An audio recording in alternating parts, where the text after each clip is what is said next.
तो जो नगर के लोग वेश्या में आशिक होते थे वह सब उसको उठाकर, सड़ने लगा शरीर, घाव हो गए, कीटाणु पड़ गए, उठाकर गांव के बाहर दूर एक तालाब था वहां जाकर फेंक दिया। जिस वेश्या के शरीर में लोग मोहित होते थे, आसक्त होते थे, ममता करते थे, वासना की पूर्ति करते थे, भोगों में डूबते थे, आज वेश्या का शरीर कुष्ठ रोग के कारण सड़ रहा है, कीटाणु पड़ गए हैं और वेश्या तड़फ रही है। वही लोगों ने उसको उठाकर, बोले गांव में इन्फेक्शन फैलेगा, उठाकर गांव के बाहर 1 किलोमीटर दूर तालाब के किनारे फेंक दिया।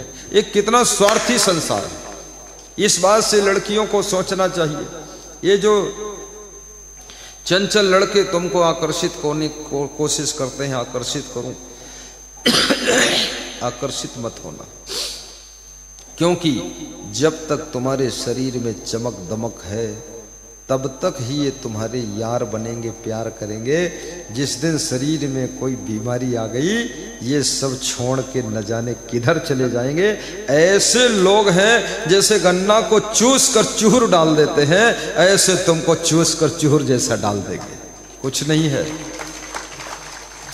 आज एक पुलिस जवान महिला कह रही थी कि मैं तो पछता रही हूं, सब गृहस्थी में फंस गई, इसमें है कुछ नहीं गुरुजी, जंजाल है खाली खाम खा। वो समझा रही थी और उसकी बात बड़ी वजन थी। वास्तव में सदगृहस्थ बन करके रहो और या कि फिर विरक्त बन करके रहो, दो में से एक रास्ता पकड़ लो। वेश्या पड़ी है तालाब के किनारे, कराह रही है। ये 20 साल हो गए वो साधु जब निकला था। एक दिन वही साधु तालाब के किनारे गुजर रहा है और वेश्या के रोने की, कराहने की, तड़फने की ध्वनि को सुन करके उसे करुणा आती है और जाता है। वेश्या का मुंह सूख रहा, गला सूख रहा, वेश्या अब मरी, अब मरी, अब मरी, ऐसी कंडीशन में है, आंखें बंद हैं, रो रही है, कोई उसको छूने वाला नहीं, लोग छूने से डर रहे। तब उस साधु ने जाकर के अपने कमंडल से उसके मुंह में थोड़ा जल डाला और एक घोंट जल जब अंदर गया तो उसकी आंख खुली और देखा उस साधु को। कहा बहुत देर में आए, अब तो हमें कोई छूना नहीं चाहता, तब तुम आए। तो साधु ने कहा जब दुनिया त्याग कर देती है तब कोई महान आत्मा आकर के सहारा देती है। जय जय। वेश्या कहती है मैं तो तुमको डुबाना चाहती थी नरक में, लेकिन आपने अंतिम में हमको दर्शन देकर हमको भी नरक से उबार लिया। अब आपके दर्शन पाकर आप ही की याद में मैं मृत्यु को प्राप्त हो रही हूँ। आंख बंद किया और वेश्या का शरीर शांत हो गया। याद रखना, अगर अंत राम कछु आवत नहीं, अंत में कभी कभी मनोवृत्ति विचलित हो जाती है, अंत में मन भटक जाता है तो जीवन भर की साधना भी गड़बड़ हो जाती है। अंत में सावधान रहना। एक गुरु के बहुत से शिष्य थे और शिष्य सब गुरु से बहुत प्रेम करते थे और गुरु ज्ञान मुक्ति की बातें करता रहता था। तो शिष्य कहते थे गुरुदेव आपका शरीर 90 साल का हो गया, आपकी जब मुक्ति होगी तो हम लोगों को कैसे पता चलेगा कि मेरे गुरु की आत्मा मुक्त हो गई। तो गुरु ने बताया जब मेरी आत्मा मुक्त होगी तो मंदिर के सब शंख बज जाएंगे, घंटे बज जाएंगे, घड़ियाल बज जाएंगे, नगाड़े बज जाएंगे, सब बाजे बज जाएंगे, तब तुम समझ लेना कि गुरु मुक्त हो गया। शिष्य बड़े खुश हुए, कम से कम पता तो चल जाएगा। हर बेटा पता चलाना चाहता कि मेरा बाप मुक्त हुआ कि कहीं भटक रही आत्मा। हर स्त्री पता चलाना चाहती है कि मेरा पति की आत्मा मुक्त हुई कि कहीं भटक रही, भूत तो नहीं बन गया। भूत क्यों बनेगा? जिंदगी भर भूत बना रहा, मरने के बाद भूत बनने की क्या जरूरत है? कितने एक पति कह रहा था मेरी पत्नी मरकर चुड़ैल तो नहीं बन गई, कुछ आप जंतर मंत्र कर दो, कम से कम उसकी आत्मा की सदगति हो जाए। हमने कहा चुड़ैल क्यों बनेगी? जिंदगी भर चुड़ैल बन करके तुमको लगती रही, अब क्या चुड़ैल बनना? तो हंसने लगा, हाँ मेरे परेशान तो बहुत किया। तुमने कहा क्या टेंशन करते हो, अब चुड़ैल क्यों बनेगी? तो बनी बनाई चुड़ैल थी, तुमको खूब तंग करके गई। कौन भूत कौन चुड़ैल, भूत प्रेत चुड़ैल मरही मसान नटवीर खबीस जिंद परिंद ओझा बहेगा नाउत जंतर मंतर तंत्र टोना टंबर जादू साढ़े साथी से इसर मंगल टेढ़ा सीधा सकुन अपसकुन, सब लफड़ा खत्म। झुट्ठम झुट्ठा है, कुछ भी नहीं है। तो वो गुरु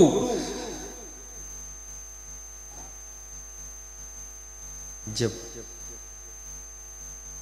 शरीर को छोड़ता है, देह शांत होती है, आत्मा शरीर से प्रस्थान करती है। न घंटा बजा, न शंख बजा, न नगाड़ा बजा, न ढोल बजी, न कोई बाजा बजा, सब साइलेंट। शिष्यों को चिंता हो गई, मेरे गुरु की आत्मा कहाँ अटक गई, कहाँ भटक गई, कहाँ लटक गई, क्या हुआ। तो उसी पड़ोस में एक और गुरु रहता था। सब शिष्य उस गुरु के पास पहुंचे कि गुरु का हाल तो गुरु ही बता सकता है।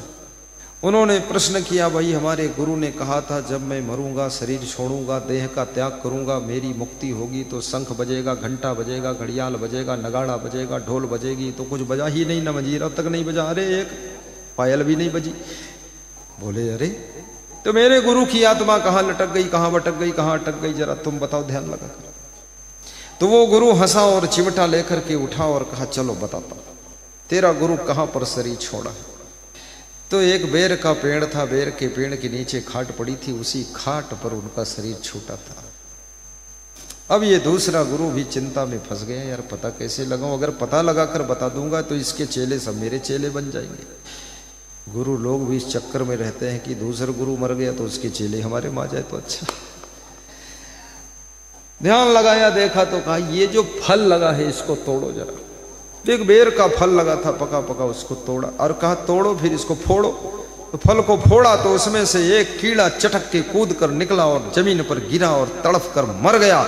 और उसके मरते ही शंख बज गए, घंटे बज गए, घड़ियाल बज गए, नगाड़े बज गए, मंजीरे बज गए, ढोल बज गई। बोले अब तेरे गुरु की आत्मा मुक्त हो गई। अरे कैसे हुआ? बोले तेरा गुरु इस पेड़ के नीचे सोया था, लेटा था और वो का ध्यान जो है बेर के फल में चला गया। तो मरते समय वहां ध्यान चला गया तो मर करके आत्मा उसकी बेर के फल के भीतर घुसकर कीड़ा बन गई। ये देखिए कितना कठिन मामला है। इसलिए मुक्ति ऐसी आसान नहीं है। ये सोच लेना, लोग चाहते हैं कि मुक्ति फट से हो जाएगी। अरे ये खेल नहीं, बहुत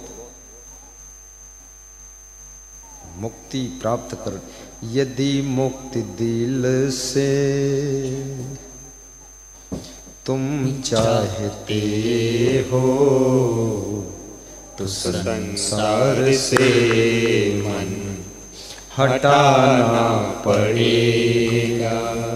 यदि मुक्ति से बहुत कठिन सही चाहते हो तो संसार से मन को हटाना पड़ेगा। ये नफरत की आग लगी है जो दिल में, इसे आपको तो बुझाना पड़ेगा। ये नफरत की आग दिल में जल रही है, इसे आग को अब बुझाना पड़ेगा। अरे मन ये दिले को दुनिया से प्यारे तुमको हटाना पड़ेगा। मन हटता नहीं है। बच्चे मारते हैं फिर भी मन नहीं हटता ममता से। बहुएं खूब दुख देती है फिर भी मन नहीं हटता। ये मन का हटना बहुत कठिन है, बहुत जटिल काम है।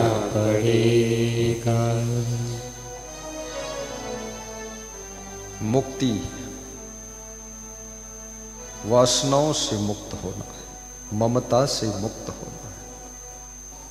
भगवान श्री कृष्ण से अर्जुन ने पूछा था कि मोक्ष कैसे मिलेगा।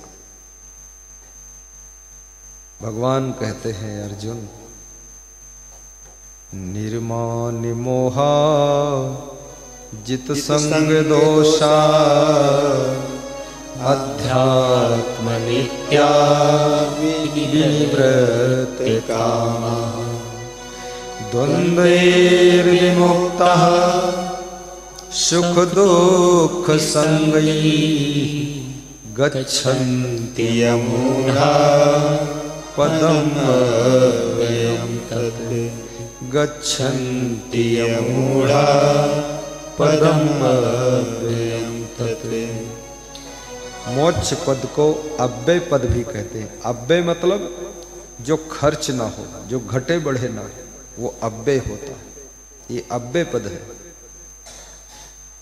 मोक्ष कैसे मिलेगा? निर्माण, जो निर्माण है, जिसको अभिमान नहीं, उसको मोक्ष मिलेगा। अमोहा, और जिसको मोह नहीं, उसको मोक्ष मिलेगा। मोक्ष, मोह धन क्षय मोक्ष। और जित संग दोषा, जिसको इंद्रियों के विषयों के भोगों में आसक्ति नहीं है, उसको मोक्ष मिलेगा। जित संग दोषा, द्वंद्वैर विमुक्ता, जो राग द्वेष ईर्षा हर शोक सुख दुख के द्वंद्व से मुक्त है।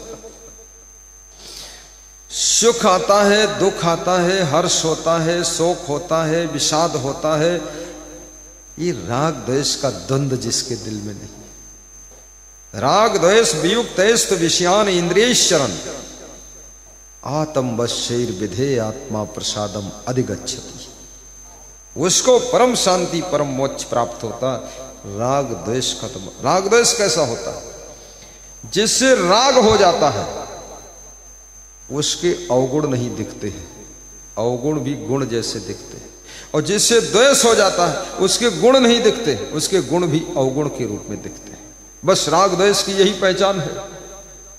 जिस सासू को अपनी छोटी बहू से द्वेष हो गया तो उसमें सब अवगुण अवगुण ही दिखते हैं।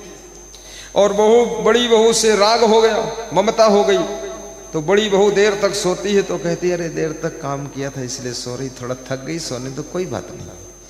और छोटी बहू कहीं अगर सो लिया थोड़ा, अरे ये तो पूरा लाड़ी क्या है, तो भैंस की पाड़ी है, पड़ी रहती है, बड़ी नालायक है, ऐसे बोलेगी। जिससे राग हो जाता है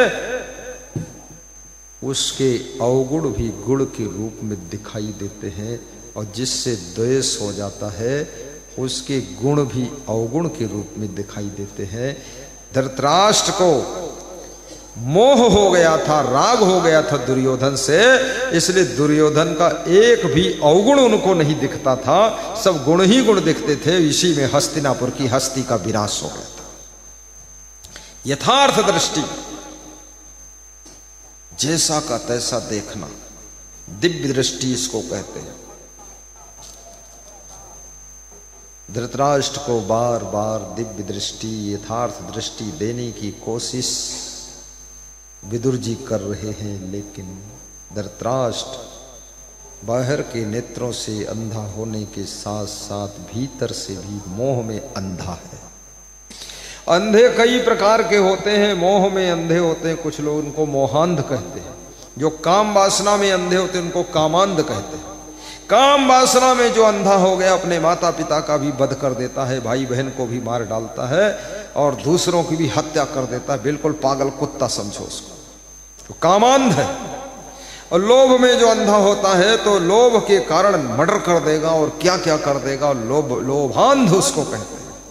और मदांध, जो मद में अंधा है, घमंड में अंधा है, वो किसी को समझेगा ही नहीं कौन रिश्तेदार बड़ा है, कौन बड़ा भाई है, कौन क्या है, वो अपनी अकड़ में ही रहेगा, वो मदांध है। और क्रोध में जो अंधा हो गया तो चाहे जो कोई हो सबसे क्रोध करेगा, क्रोधांध। मदांध, क्रोधांध, मोहांध, कामांध और लोभांध। लोभ पाप का बाप है और लोभ का नाश दान से होता है, क्योंकि दान करना बहुत कठिन काम है। दारू पीना बहुत आसान है, जुआ खेलना आसान है, दक्षिणा देना कठिन है। दारू के नाम पर लोग करोड़ों की दारू पी गए और दान के नाम पर कौड़ी नहीं निकल पाई। ऐसा हाल है। दान देना बहुत कठिन। चाहे जितना हीरा लाल प्रवचन करे या गुरु जी प्रवचन करे, लेकिन सब संतों की बात सर पर और कंजूसी का खूंटा उसी दर पर। कोई मानना नहीं। जब लोभ की मृत्यु होती है तभी तुम दान कर पाते हो।